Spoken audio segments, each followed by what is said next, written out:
lettre Chet, l'amnatser à la chéminite, comme ça dit le Teilim, l'amnatser à la chéminite. Idmor les David. La lettre Chet est la chéminite, c'est la 8e lettre de l'alphabet. Elle est 8e, elle vient donc. Le sujet du 6, on avait expliqué, c'est le sujet de la nature, c'est le côté de l'ordre matériel, Gashmi. Le 7e, le chiffre 7, c'est le côté spirituel dans la nature. D'accord? C'est le côté qui se mêle à la nature. Donc c'est le côté du nefesh, de l'âme de la nature, c'est le numéro 7. Donc il y a 6, c'est le côté des 6 travaux d'Akol Borou, la création du monde en 6 jours. Le 7e, c'est Shabbat. C'est le côté spirituel qui rentre dans la nature, qui s'habille avec la nature. Ça, c'est le 7. Et le 8, c'est le surnaturel. C'est-à-dire, c'est au-dessus de la nature.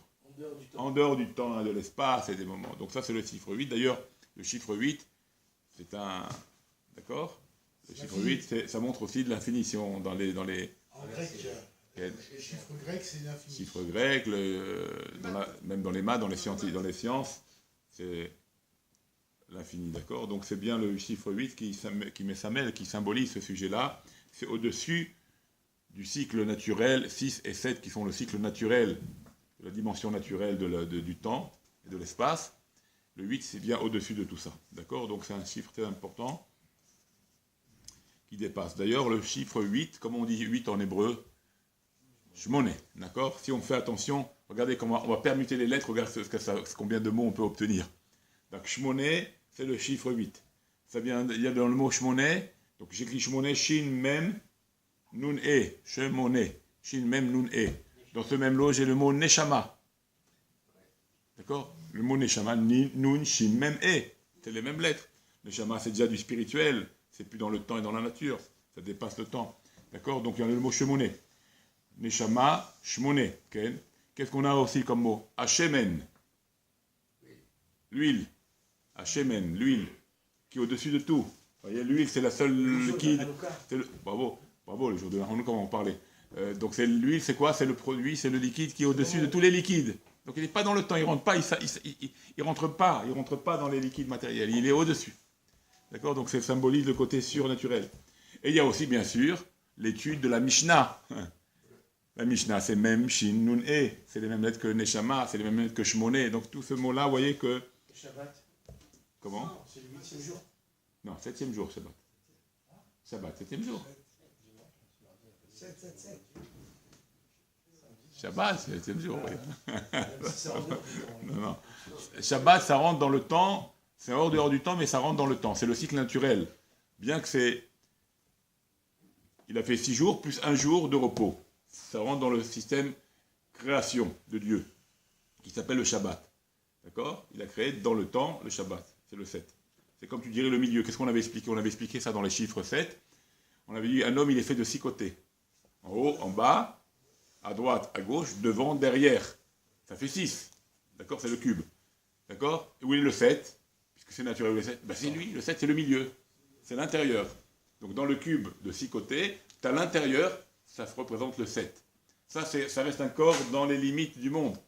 8, c'est déjà au-dessus. Il n'y a pas 8 dans le cube. D'accord? Le 7, c'est le cubage. Ouais, c'est l'intérieur. Le 7, c'est l'intérieur, c'est le cube. Mais le 8, c'est au-dessus naturel. C'est à ce qu'on parle maintenant. Le 8, c'est surnaturel. Ça ne rentre pas dans les gadères, dans les agdarot, dans les définitions du monde que Dieu a fait ici. Quel mitzvah on a le 8e jour?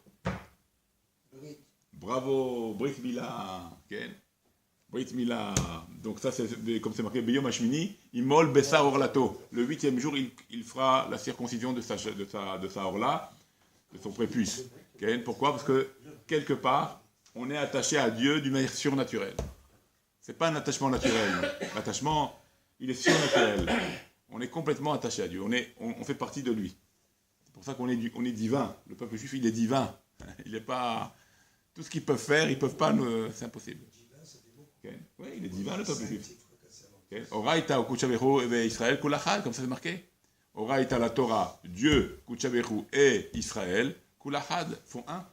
Il est uni avec Dieu. Dieu, il n'est pas dans le temps. Il est hors du temps, il est tout, Dieu. Il est tout, c'est sa création. On fait partie de lui. D'accord? Donc ça, c'est bien de du 8, de Brit Mila, au-dessus du temps, au-dessus de la logique. On dépasse toute logique. Il y a aussi une fête qui est le 8e jour, c'est quoi? Hanouka, 8e jour. C'est ça, Shmini Atzeret, Shmini, bravo. Shmini Atzeret, le 8e jour. Qu'est-ce que c'est Shmini Atzeret? Regardez comme c'est extraordinaire. C'est quoi Shmini Atzeret? C'est quoi cette fête? C'est la fête entre Israël et Hachem. C'est la fête de la Torah. Shmini Atzeret, c'est la fête de la Torah. Qu'est-ce qu'on fait à Shmini Atzeret? On reprend le cycle de la Torah. Il n'y a pas d'arrêt, c'est infini. On reprend à la fois, on termine avec Vedot HaBeracha, et on commence avec Sefer Bereshit. C'est-à-dire on fait le cycle qui ne s'arrête jamais, qui symbolise le chiffre 8, qui est l'infini, qui ne s'arrête jamais. C'est un Sophie. Donc ça c'est le Inyan de Shmini Atzeret. Et puis Shmini Atzeret aussi, ça symbolise le sujet de la fête réservée au peuple d'Israël.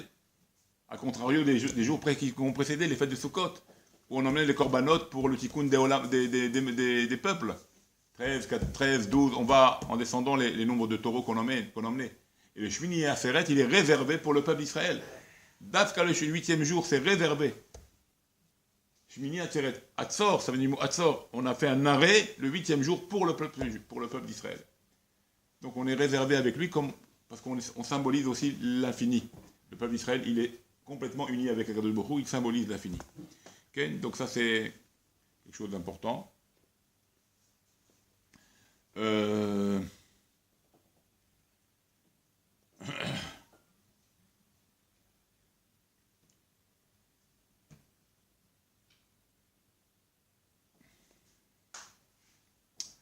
a vu que... On avait dit...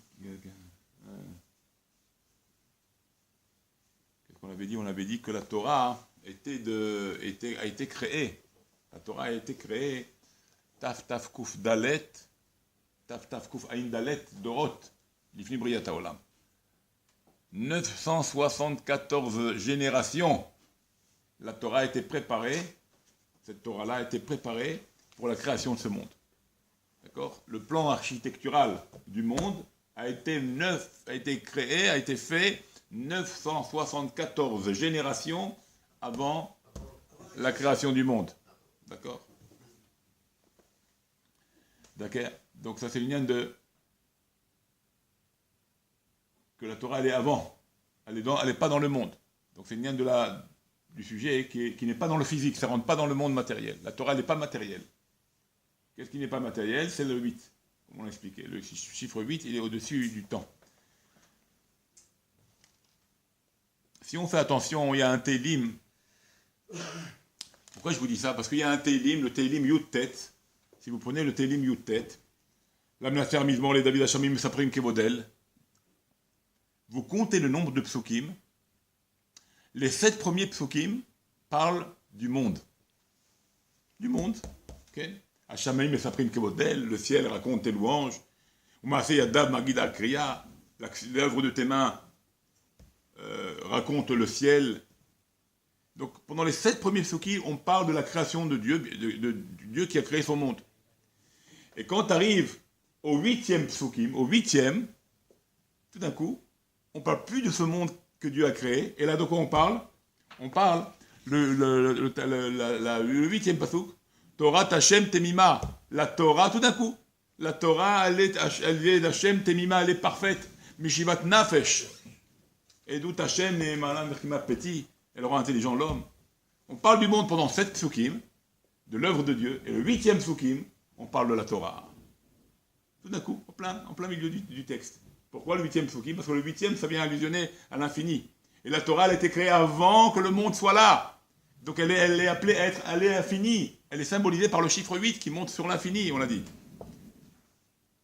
Donc le 8e psukim de ce Teilim-là vient allusionner sur l'infini, sur la Torah qui est infinie, qui a été donnée à Israël, qui est faite que pour soi, que pour Israël. D'accord? Donc ça c'est le lien de l'infini, c'est pour ça qu'on a dit 974 générations avant, la Torah était déjà créée, qu'elle ne rentre pas dans le temps, elle est au-dessus du temps. Et ça c'est l'allusion donc de la Torah qui a été donnée dans ce monde. Okay? C'est une Torah infinie, elle vient du divin, elle vient de Dieu.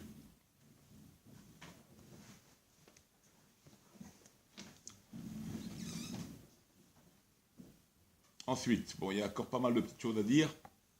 Okay. Les jours de Hanouka, bien sûr, on a parlé de Hanouka tout à l'heure.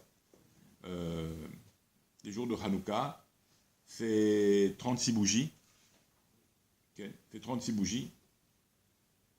Si on fait comment on arrive à 36 ? Ben, si on fait de 1 à 8, okay, on arrive à 36. Et qu'est-ce que c'est ces 36 ? C'est la lumière infinie qui est restée dans le monde pendant un certain temps, avant que Dieu le retire du monde au moment de la création, rappelez-vous, qu'on appelle le roi Ganouz. Et il a duré combien de temps ? 36 heures. Il a duré vendredi, avant Shabbat, il a été créé. Il est resté vendredi soir, 12 heures. Donc 12 heures, et 12 heures tout Shabbat. Moté Shabbat, Hachem il a tout pris. 12 et 12 et 12. 3 fois 12, 36. Et donc c'est ça, et ça c'est la lumière infinie. Le Or Ganouz. Et c'est pour ça, c'est ça l'union de Hanouka, c'est ça l'union de ce moment de la création, il a créé cette lumière-là infinie, qui vient symboliser donc l'infini également, donc on y a le Nyan Ganouz. Et on la récupère, on en avait parlé, cette lumière-là, on peut accéder à cette lumière-là infinie d'Akadosh Baruch Hu pendant les jours de Hanouka. Alors j'espère qu'on en a profité. Bezrat Hashem. Ça c'était c'est le sujet de Hanouka. Donc si on a eu 8 jours, en ajoutant chaque jour une bougie de plus, on arrive à 36, qui allusionne à cette lumière, donc des 36 heures qui sont restées au moment de la création. D'accord ? Aussi quelque chose de surnaturel. Combien de sadikim qui tiennent le monde ? 36 sadikim. Eux aussi, ils sont là pour maintenir le monde. Parce qu'ils sont complètement attachés à Kadosh Baruch Hu. Okay. Ils sont complètement attachés à 36 bougies, bien sûr, on a dit de Hanouka. Okay. Et Kislev, on avait expliqué que Kislev, le mois de Kislev, où il y a donc Hanouka, le mois de Hanouka, c'est Kislev. Qu'est-ce la Medvav? Okay. Ça cache, le mot Kislev, c'est qu'est-ce, ça veut dire quoi qu'est-ce en hébreu? Kisouille, c'est quoi Kisouille? Un voile. Ça cache sur quoi? Sur les Lamedvav, sur le Lamedvav de Kislev. Comment on écrit Kislev? Kraf, Samer, Lamedvav. Kraf, Samer, Lamedvav. Qu'est-ce lève? Ça cache le lève. C'est quoi le lève ici? Lamedvav. Les 36 heures de cette création-là, de cette lumière infinie qui est venue, qui est au-dessus du temps. Et donc c'est pour ça que le mois de Kislev, il vient cacher, à toi de la découvrir pendant les jours de Hanouka et récupérer cette lumière infinie. Et c'est pour ça que c'est allusionné par le 36, qui font les 8 jours. Ils font pas 8, quoi. C'est un chiffre qui a un rapport avec le 8. Donc ça, c'est le Inyan du 8. D'accord? Comment on fait le 8 en Sofroute? Alors, il y en a qui font ça en faisant 2 zaïn. On fait 2 zaïn, et après on fait un petit chapeau. Enfin, si vous avez vu la lettre dans le Sefer Torah, c'est 2 zaïn avec un petit chapeau comme ça, un petit toit. D'accord?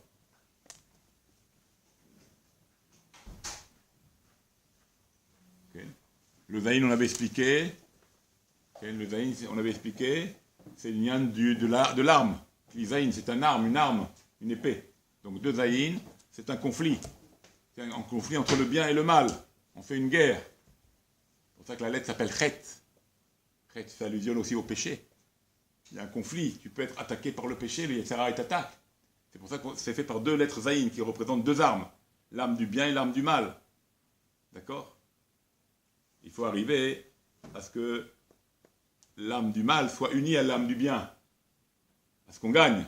Et là, on rentre le Yetzirah, on le rentre en nous. C'est-à-dire quoi? On rentre en nous, pas pour rester avec le mal. Et là, pour les fautes, pour l'abaisser ou carrément le transformer, comme a dit David Ameller. Velibi halal bekirbi. Plus de Yetzirah. Il a tué son Yetzirah. Il n'y a plus de péché chez David Ameller. Il a tué son Yetzirah. Que le Yetzirah est devenu une partie, maintenant une partie du Yetzer Tov. Il est devenu Yetzer Tov. Il faut arriver à ça. C'est pour ça qu'on forme le Chet par 2 zaïn. Il y en a qui forment le Chet par un Vav et par un zaïn. Ça aussi, c'est pas mal. Maintenant, si on met 2 zaïn, ça fait combien? Ça fait 2 zaïn, c'est 7 et 7, 14. 14, c'est quoi 14? Hein? C'est Yad, bravo. Il faut arriver à ce qu'on gagne. Un, il gagne, il prend sur l'autre. Et Yad, comme on salue quelqu'un, comme on serre la main. Si c'est un Vav et un zaïn, Ça fait combien en valeur numérique? Ça fait 13. Oh, 13, c'est un beau symbole. 13, c'est l'amour. D'accord? Donc, Vav et Zayin, ça forme aussi le Chet. On peut faire un Vav et un Zayin, et avec le petit chapeau, ça fait aussi Chet. Comme ça, on peut écrire Chet aussi dans le Sefer Torah. D'accord? Ça allusionne à quoi? Chet, 13, ça allusionne à Echad, à être uni. Echad, c'est valeur numérique 13. Ça représente quoi aussi? Valeur numérique Ahava, l'amour. C'est pour ça que l'amour, il faut être un. Si tu dis j'aime et puis on est séparés, on ne peut pas avoir d'amour. L'amour, c'est d'être un. Niou les Bassar Echad, ils deviendront une seule chair. D'accord? Ça, c'est l'allusion du Chet, du Vav et du Zayin, ensemble, ça fait 13. Pour dire qu'il faut avoir de l'amour, pas seulement avec les hommes, nous un envers l'autre, mais aussi l'amour envers Akadosh Baruch Hu.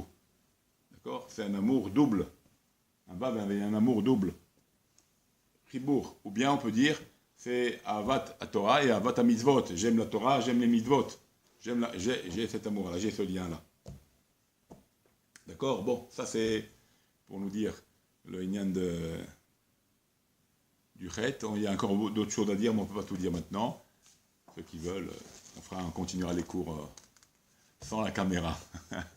Il y a encore à dire sur le Chet, sur toutes les lettres qu'on a dit. Déjà, on n'a dit qu'une toute petite partie de toutes les lettres qu'on a dit sur le Shiur, là dans les Shiurim que j'envoie sur YouTube. C'est toute petite partie, il y a tellement de belles choses encore à dire. On peut les faire après en aparté ou seul. On ne peut pas tout dire comme ça. Mais c'est tellement de belles choses. Donc, après, il y a Bezrat Hashem, on verra les noms. On verra les noms des gens. La première lettre qui commence par les noms. On peut voir les noms. La forme des lettres. Pourquoi elle a cette forme-là? Elle est composée de combien de lettres? Chaque lettre, elle a une composition de plusieurs lettres.